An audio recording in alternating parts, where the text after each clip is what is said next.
Fala pessoal, sejam todos muito bem-vindos. Eu sou o professor Fábio Brandão, professor de Biologia. E eu estou falando aqui direto da unidade do H+ de Belo Horizonte. Eu vou ficar junto com vocês nesses próximos minutos para a gente poder conversar um pouco sobre fisiologia humana numa prova igual ao Enem. Vou aproveitar esses minutos para a gente poder levantar alguns pontos que são muito comuns na prova. Vocês podem ir me acompanhando aqui na apresentação, que eu vou trazer para vocês algumas observações dos vários tipos de questões e assuntos que já foram cobrados nesses últimos anos de prova. Pessoal, muito importante, e eu já chamo a atenção, que fisiologia humana, embora seja um conteúdo presente nas provas, os sistemas não são cobrados na mesma proporção. Pode ser até um pouco estranho, mas a gente tem uma observação importante de que o sistema digestório, ele é o sistema mais cobrado numa prova igual ao Enem. Então a gente tem o digestório, o respiratório, sangue, o renal e também temos aí o sistema endócrino. Então serão os temas que eu vou abordar com vocês nesse tempinho de aula, tá? Vem comigo, fica aqui comigo, porque a gente vai começar pelo seguinte. Quando a gente está pensando no sistema digestório, numa prova igual ao Enem, é importante eu reconhecer qual é o trajeto que o alimento faz dentro do nosso organismo. Então, o alimento passa pela boca, faringe, esôfago, estômago, os intestinos, delgado e grosso, e tem a saída ali pelo ânus, né? Que são as fezes, que são os restos do processo digestório.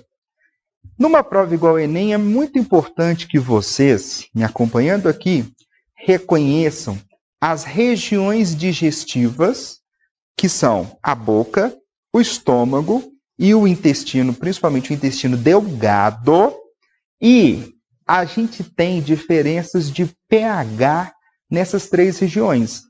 A nossa boca, como vocês podem ver, se caracteriza por pH no valor de 7, que é aquele pH neutro. A nossa boca tem esse pH neutro por causa da nossa produção de saliva. Quando a gente observa o estômago, devido à produção do ácido clorídrico na parede do estômago, o pH ele cai para 2. Lembra disso? pH próximo do zero, ele é um pH mais ácido, correto?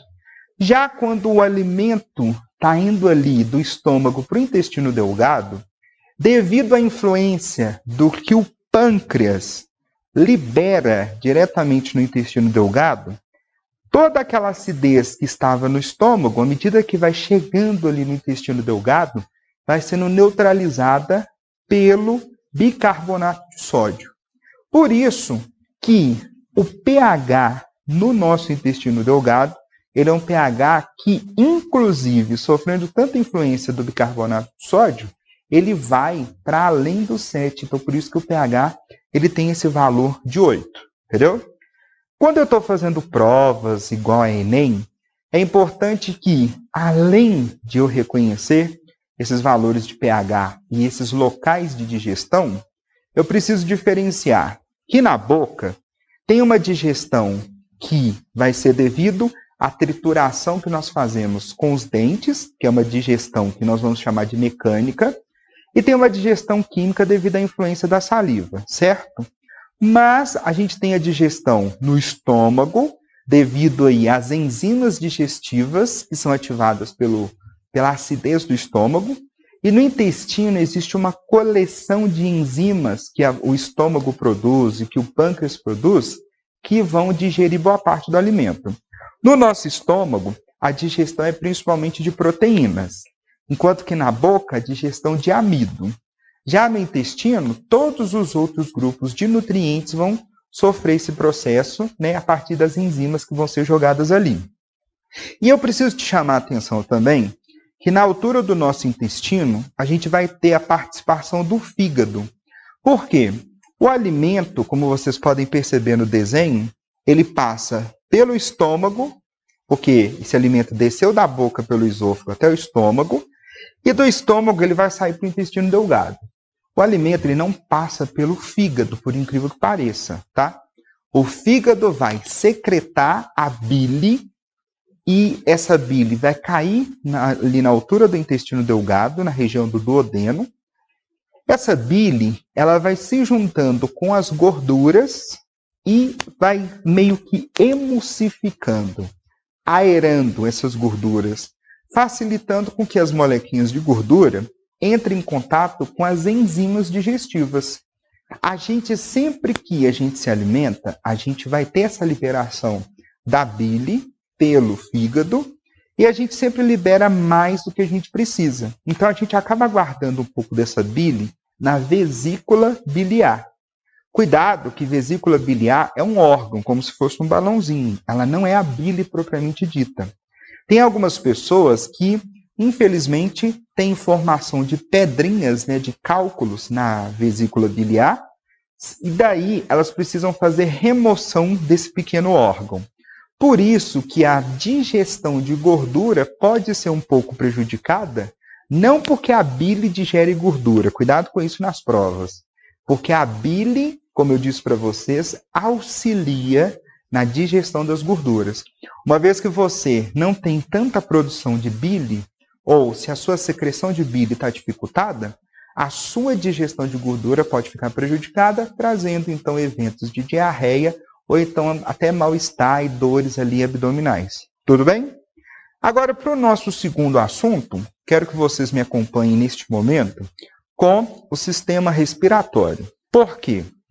Quando eu penso na respiração, essa atividade, ela é uma atividade que a gente está ingerindo, inspirando o ar oxigênio, para a gente poder oxigenar o sangue, e daí a gente vai recolher o excesso de CO2 que está no nosso sangue, correto? Então, o ar ele vai entrar e sair pelo nosso corpo através das vias respiratórias, do trato respiratório, que é o quê? Composto pela fossa nasal, a região da faringe, a laringe, e daí a gente tem a traqueia, que vai bifurcar nos brônquios, bronquíolos, até permear todo o interior dos nossos pulmões. Quando o ar, muito rico em oxigênio, entra por essas vias aéreas, nós teremos, lá à altura do interior do pulmão, um processo químico que vai tendo mudanças, de ares. Como assim? Eu vou ver que o interior do pulmão, ele tem essas estruturas bem microscópicas que lembram couve-flor, só que elas são ocas por dentro. Essas estruturas, pessoal, como vocês podem perceber, elas têm muitos vasinhos de sangue na parte externa delas, que são os capilares sanguíneos. Esses capilares que vão chegar nessa região do pulmão, eles estão trazendo sangue que vem do seu corpo todo, e esse sangue está muito rico em CO2 e ele precisa ser oxigenado. Então, a essa altura, no seu pulmão, como a gente observa essa anatomia circulatória no entorno dos brônquios, eu vou ter um evento importante de trocas gasosas, que é o que a gente chama de hematose. Como assim, pessoal? O sangue que chega no nosso pulmão, ele é um sangue pouco oxigenado e rico em gás carbônico. O que o pulmão, à altura dos brônquios, vai fazer é transferir boa parte do oxigênio que a gente ingeriu para o sangue e recolher o excesso de CO2 que está no sangue para poder jogar para fora, entendeu? A gente inspira, o oxigênio e nós expiramos o CO2. Essa troca gasosa a nível de brônquios a gente vai chamar de hematose. E é comum vocês verem representações do sistema circulatório em livros, em sites, em videoaulas, com essas cores, azul e vermelho. Por quê? Porque a gente tem essa representação didática de que o sangue, com essa coloração azulada, ou seja, um sangue ali que não está tão oxigenado, ele é o sangue que geralmente nós chamamos de sangue venoso, que é um sangue mais pobre, então, em oxigênio. O sangue mais de coloração viva, o sangue vermelhão, ele é um sangue muito oxigenado, que é o sangue arterial. Embora a gente tenha ali, né, a tendência de imaginar que o sangue venoso está apenas nas veias e o sangue arterial está apenas nas artérias, existem aí duas exceções quando a gente pensa na circulação, porque quando eu vou pensar em veia, são os vasos que vêm até o nosso coração. Quando eu penso nas artérias, são os vasos que saem do nosso coração. Qual é a exceção em relação a sangue venoso e arterial e veia e artéria? A gente tem, como a gente pode ver no desenho, que o lado direito do nosso coração está azulado. E o lado esquerdo do coração está mais avermelhado. Lembrando que direita e esquerda é sempre em relação ao corpo do indivíduo que você está estudando. Daí, a gente tem que o sangue sai do coração e vai para os pulmões pelas artérias pulmonares. Esse sangue é sangue venoso. É um sangue que ainda não está muito oxigenado. Tudo bem? O sangue que sai dos pulmões e vem para o coração, ele é um sangue arterial. E ele vem pelas veias pulmonares. É comum em vestibulares ter essa picuinha só para ver se o aluno está atento ou não, tá? Então, toma muito cuidado com isso. E pensando na anatomia do respiratório, juntando aí com o circulatório, a gente pode falar a partir de agora sobre o sangue. Alunos, tomem cuidado, tá? Eu vou chamar a atenção aqui de vocês nesse momento, presta atenção, porque sangue é um assunto muito comum em provas do Enem. O nosso sangue, ele é um tecido que está circulando no interior dos vasos, então ele vai compor aí o sistema circulatório, e o nosso sangue, ele simplesmente tem o quê? Ele tem uma parte mais líquida, mais aquosa, que é o plasma, está cheio ali de substâncias, mas ele também tem uma parte celular, que a gente vê com auxílio de microscópio. Como vocês podem ver nesse esquema, a gente tem representado o glóbulo vermelho, também é conhecido como hemácia ou eritrócito. Temos o glóbulo branco, que também é conhecido como célula de defesa, ou então simplesmente leucócito. E também temos as plaquetas. O que eu tenho que tomar um pouco de cuidado? Quando a gente está vendo provas, a gente vê muito uma cobrança sobre quais são as principais funções dos tipos celulares do nosso sangue. Então, a hemácia, que tem essa coloração avermelhada, a gente associa com o transporte dos gases respiratórios, que nós falamos agora há pouco. Então, o oxigênio e o CO2 são transportados pelo nosso sangue porque as hemácias têm no seu interior o pigmento hemoglobina. Lembra-se que quando uma pessoa tem pouca produção de hemoglobina, ou então tem pouca produção de hemácias, essa pessoa tem um quadro de anemia. Então, ela não tem o corpo ali tão bem oxigenado. Por isso que eu associo um desânimo, por isso que eu associo um cansaço com essa pessoa, nesse quadro de anemia, porque esse transporte de oxigênio ele está prejudicado. Agora, se eu for pensar nos glóbulos brancos, eles têm, né, funções, de um modo geral, de defesa. Seja para fazer um processo de fagocitose, como é o caso do macrófago, como é o caso do neutrófilo, ou então até mesmo processos de produção de anticorpos, como acontece com um tipo de glóbulo branco que nós chamamos de linfócito B de bola, tá? Linfócito B. E tem também células que vão produzir substâncias inflamatórias, tem também células de defesa que vão ativar as outras colegas. Já as plaquetas, muito associada com o processo de coagulação. Você se lembra disso? Coagulação é aquele processo em que o sangue vai solidificando. O nosso sangue vai gelatinizando. E é muito importante que o sangue coagule nos eventos em que a gente tem lesões vasculares. Quando um vaso arrebenta, esse sangue tem chances de vazar. Para que isso não continue, né, sem limites, o nosso sangue simplesmente vai ter essa ocorrência de gelatinizar para poder, então, proteger, né, para poder estancar essa saída de sangue. Tudo bem? Uma coisa que eu vou chamar a atenção é que, como vocês podem ver neste momento, a nossa produção de sangue, aluno, não se esqueça disso, ela é no interior dos nossos ossos, principalmente os ossos longos. O nosso osso, ele tem um preenchimento ali que popularmente o pessoal chama de tutano, mas é o que nós chamamos tecnicamente de medula óssea. Medula, meio. O que tem de interessante, né, nessa medula óssea? A nossa medula óssea, ela é cheia de células tronco hematopoéticas. Por isso que, como vocês podem ver escrito aqui, a hemocitopoiese ou hematopoiese é o nosso processo contínuo de produção de células sanguíneas pela medula óssea. Já viu casos em que um indivíduo precisa de um transplante de medula óssea? Geralmente é quando esse indivíduo tem alguma ocasião, alguma doença que prejudicou ou a produção de células de defesa ou então a produção de células vermelhas. Então, aquele indivíduo que tem uma anemia, né, que não está sendo tratada, está dificilmente, né, sendo curada.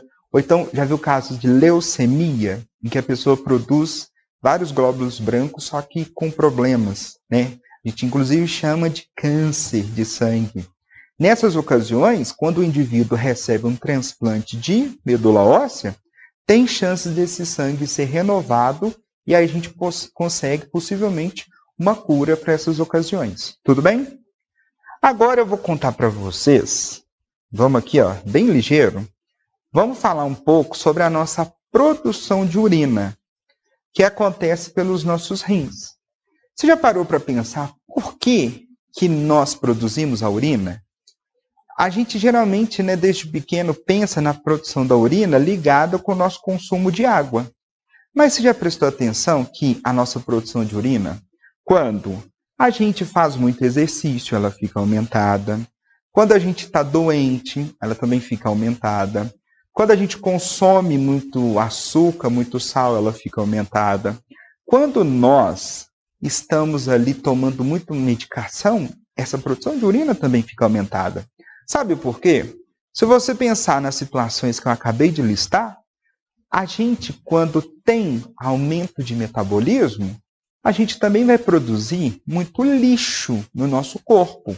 Vai ter muito resto metabólico, restos de substâncias que foram produzidos nas várias reações químicas que ocorreram no nosso corpo. Um dos órgãos principais, né, que vão trabalhar ali para poder ajudar a desintoxicar o corpo, eliminar toxina, drogas, e que vai produzir muito lixo metabólico, é o nosso fígado. Daí, o fígado, como vários outros tecidos e órgãos do nosso corpo, eles vão jogando lixo metabólico para o nosso sangue. São os nossos rins, que como vocês podem ver aqui, nós temos 2, os rins que vão ter o papel de filtrar o nosso sangue e recolher esses lixos metabólicos.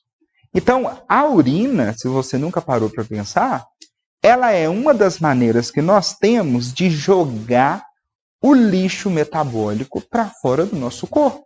Entenderam agora? Então, numa prova igual ao Enem, a gente vai observar questões sobre, por exemplo, qual é a função do rim? Então, eu acabei de te contar. Filtra o nosso sangue para poder excretar os resíduos metabólicos. Então, vai ajudar a manter o equilíbrio no nosso corpo, certo? Além disso, o rim, ele consegue ajudar a gente a equilibrar o teor de água e o teor de sais que tem no nosso corpo.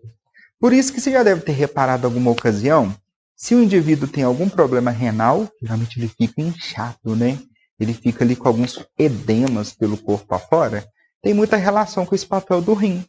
E tem várias ocasiões, e a gente já viu isso no Enem, sobre como o rim consegue nos ajudar, nos auxiliar a regular o teor de sais e o teor de água, entendeu? Daqui a pouco eu vou contar para vocês sobre uma influência hormonal.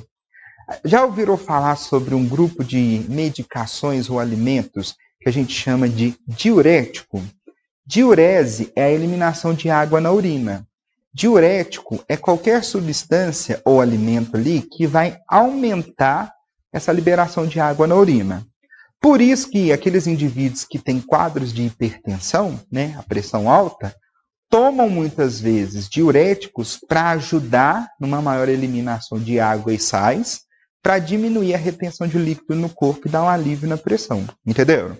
E sabe o que eu não posso confundir? Como vocês podem ver aqui no esquema, os nossos rins produzem a urina, tá? Cuidado, porque o rim produz a urina, essa urina vai escorrendo pelos ureteres e daí ela vai sendo armazenada na bexiga.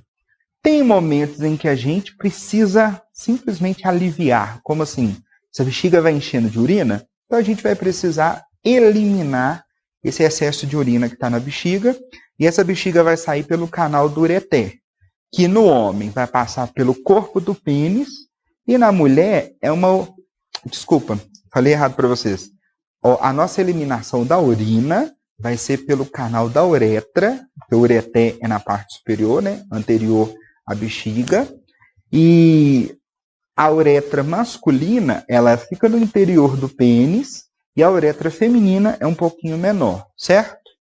E aproveitando que a gente está falando, né, desse maior metabolismo, a gente também pode falar aqui do nosso sistema endócrino, que vai ser o último assunto que eu vou chamar a atenção de vocês nesse momento. Por quê? O nosso sistema endócrino, ele é simplesmente composto por um conjunto de órgãos que nós vamos chamar de glândulas, só que a gente chama de glândula endócrina. Por quê? Tem vários tipos de glândulas no nosso corpo afora. Tem a glândula salivar, tem o fígado, tem a glândula sudorípara, tem a glândula sebácea. Essas glândulas que eu acabei de citar, os produtos de secreção delas, muitas vezes vão sair numa superfície, igual é a nossa pele, ou então no interior de uma cavidade, igual no caso da nossa boca, que eu te disse, ou então o intestino ali, que eu falei que recebe o que o fígado produz. Essas glândulas que soltam a sua secreção numa superfície ou cavidade, nós chamamos de glândula exocrina. Cuidado, que aqui o adjetivo que eu estou usando é endócrina. Endo, no sentido de ser para o interior, é porque toda glândula endócrina vai jogar o seu produto de secreção no sangue. Alunos, ouçam com atenção. Os hormônios, que são a secreção da glândula endócrina, são liberados no sangue e o local onde esse hormônio vai ter uma função vai simplesmente absorver esses hormônios, graças a vários receptores que tem na membrana das células desses locais, e com isso o hormônio vai atuar. Esse hormônio vai ter uma função, entendeu? O que a gente vai observar? Nós temos vários tipos de glândulas. Como você pode ver aqui no esqueminha, a gente tem na nossa cabeça a glândula hipófise, temos à altura do nosso pescoço a tireoide e as paratireoides, temos no nosso abdômen o pâncreas e temos na região da pelve os testículos, né, e os ovários aí representando os corpos masculinos e corpos femininos, entendeu? Temos aqui representado também o timo, mas ele tem um papel muito mais ligado ao sistema imunológico, até os nossos 12 anos de idade, que amadurece a célula de defesa, do que propriamente uma função endócrina, tá? O que a gente vai observar? Aqui, ó. Vamos começar aqui conversando um pouquinho sobre a nossa glândula hipófise. Gente, por incrível que pareça, você pode ver aqui nessa representação o nosso cérebro, o nosso cerebelo, a ponte e o bulbo, que corresponde ao sistema nervoso. Bem no interior, você pode ver aqui a nomenclatura de glândula hipófise ou glândula pituitária. Ali, você pode ver, mais à direita da minha projeção, um aumento, um zoom dessa hipófise. Pessoal, a hipófise ela tem o tamanho de uma ervilha. E por incrível que pareça, ela tem duas porções. Uma que nós vamos chamar de neurohipófise, por quê? A neurohipófise ela recebe vários neurônios diretamente do hipotálamo, que é uma região que fica logo acima da hipófise e está pertencente ali ao sistema nervoso. Já a outra porção da hipófise a gente chama de adenohipófise. Por que eu estou te contando isso? Essas duas regiões da hipófise produzem e secretam hormônios, só que eu tenho que ficar atento a um pequeno detalhe. Inclusive, eu vou corrigir a minha fala. A neurohipófise, ela não produz hormônio. Ela recebe os hormônios que vêm direto do hipotálamo, que são dois, o ADH e a ocitocina. Já a adenohipófise, ela mesma produz os hormônios dela e secreta. Como assim? Eu deixei esse esquema para a gente poder pensar a respeito dessas funções. Então, as várias funções dos hormônios que são produzidos ou que são secretados pela hipófise são o seguinte. A adenohipófise, então, vai liberar o ADH, que é o hormônio antidiurético, que tem um papel de ajudar o rim a regular o volume de água que vai ser liberado na nossa urina. Quando a gente está ali, por exemplo, com sede há muito tempo, ou então quando a gente está suando muito, nós estamos com eventos em que a gente tem que economizar água. Nesse caso, o hipotálamo vai soltar o ADH, ele escorre pelos neurônios, vão na neurohipófise, a neurohipófise solta esse ADH, e aí o ADH vai circulando, cai lá nos rins, e nos rins isso vai ter uma influência de fazer com que o nosso rim retenha água. Então, quando o nosso nível de ADH está mais alto, o volume de água que a gente libera na urina ele é menor, entendeu? Agora, em ocasião em que a nossa hidratação está ok, que eu posso me dar o luxo de produzir urina com um volume de água maior, o nosso nível de ADH está um pouco mais baixo. Tudo bem? Por isso que eu chamo de antidiurético. Ele ajuda a gente a reter água dos nossos rins. E eu tenho que tomar um pouco de cuidado pelo seguinte. Tem algumas ocasiões, igual por exemplo, etanol. Por que quando as pessoas bebem muito álcool, muita bebida alcoólica, elas vão com maior frequência ao banheiro? O etanol, ele atrapalha um pouco a nossa liberação do ADH. Então é muito comum a gente associar que bebida alcoólica, ela é diurética. Vocês entendem? Outra coisa, existe um tipo de diabetes, que é o diabetes insípidos, em que o indivíduo tem problemas na secreção ou então na produção desse ADH. Então essa pessoa vai ter problemas circulatórios, vai ter problemas de sede intensa, de um maior volume de urina, por causa dessa falha, na liberação do hormônio. Agora os outros hormônios aqui, a ocitocina, que é o hormônio associado com as contrações na hora do parto, com a ejeção do leite das glândulas mamárias, também vai ser secretado pela neurohipófise. Já a adenohipófise, a gente vai ter a prolactina, que é um hormônio associado com a produção de leite pela glândula mamária. Vamos ter o ACTH, que é o adrenocorticotrófico, que é o hormônio que vai ajudar a adrenal ou a suprarrenal a controlar sua produção de hormônios.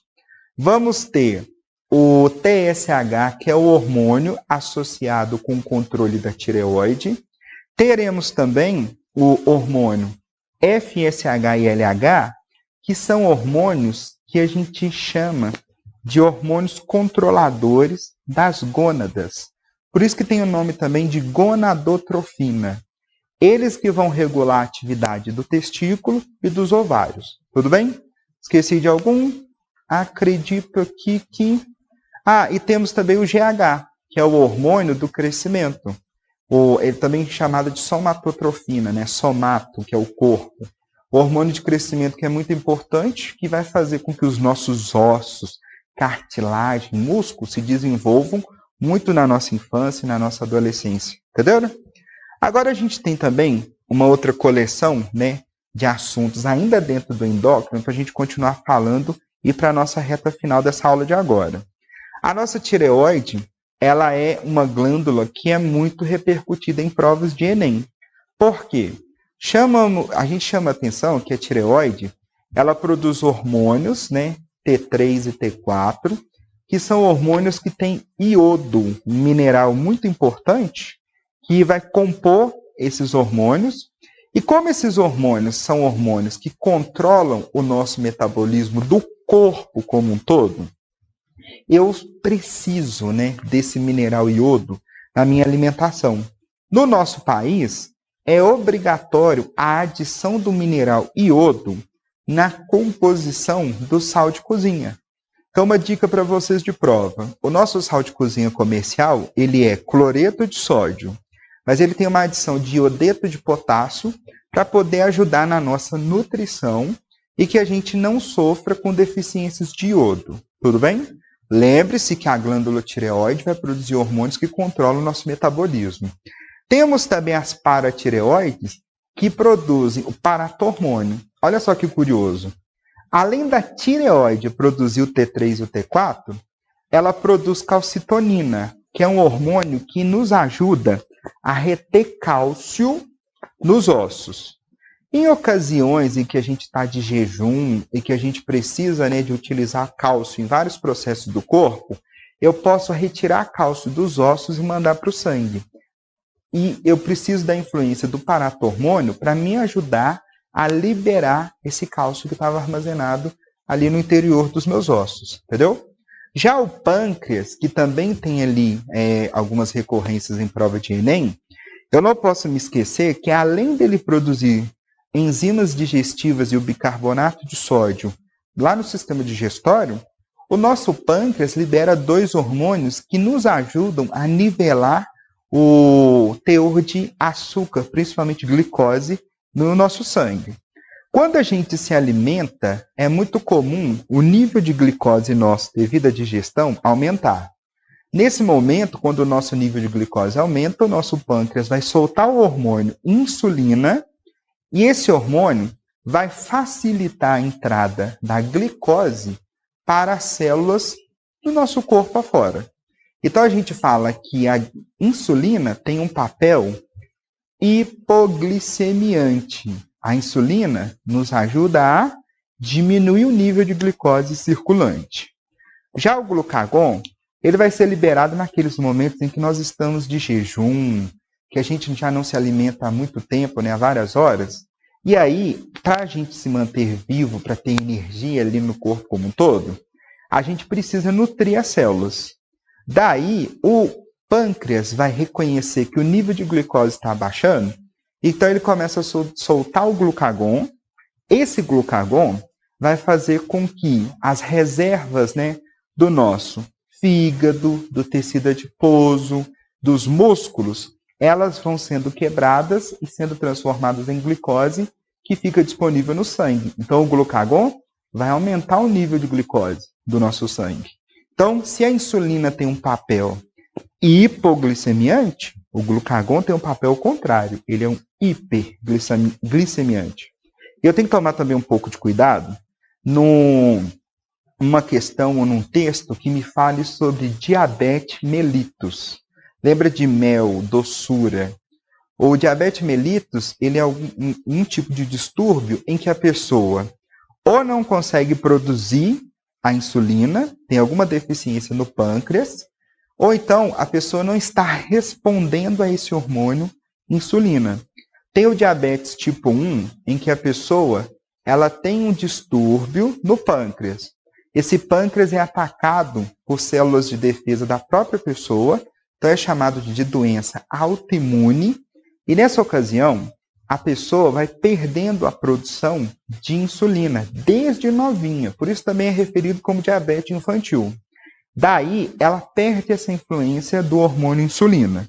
Por isso que ela vai ter que ter uma dieta com menos ingestão de açúcares, correto? Agora, no diabetes tipo 2, geralmente associado com o padrão de vida da pessoa, com a dieta da pessoa, a gente tem uma menor resposta ao hormônio insulina. Então, o problema não é no pâncreas. Na verdade, o problema vai ser nos receptores de insulina nas células do corpo como um todo. E, nos dois casos, a pessoa vai ter que ter uma mudança na dieta, vai ter que ser estimulada a prática de exercício físico para ajudar o controle de glicose, tudo bem? No sangue. Agora, caminhando aqui para o finalzinho dessa aula de agora, a gente vai ter a glândula suprarrenal, que é muito lembrada porque a gente tem a suprarrenal ou adrenal com duas porções. O miolinho dela, que é a medula, e nós temos a parte mais externa, que é o córtex. A medula solta epinefrina, né, ou adrenalina, norepinefrina ou noradrenalina, que são hormônios associados aí com o estresse, com o nosso maior gasto de energia, quando a gente está assustado, quando a gente está ali numa situação de fuga, correto? E a gente tem, pelo córtex, produção e liberação de hormônios como cortisol, que está atuando, né, em várias funções, por exemplo, na nossa quebra de açúcar, de gordura, processos inflamatórios. Temos a aldosterona, que é um hormônio que ajuda o nosso rim a controlar a liberação de sais na urina. E temos também hormônios que são muito parecidos com os hormônios sexuais, que a gente chama de sexocorticoides, andrógenos e tal, e vão ter participação na regulação de algumas funções do nosso corpo, né? E daí eu vou caminhando aqui para a gente falar sobre as gônadas, porque as gônadas vão produzir hormônios que vão ajudar a regular o funcionamento sexual como um todo. Tudo bem? Pessoal, escutaram um sinalzinho? Pois é, nossa aula está acabando aqui agora. Foi um prazer ficar com vocês nesse momento. Tenho aqui a sinalização para eu poder fechar com vocês. Era exatamente esse conteúdo que eu queria comentar com vocês. Tudo bem? Desejo a vocês uma boa prova, bons estudos e, se precisar de qualquer coisa, chama a equipe do H+, tá? Beijo grande. Tchau, tchau.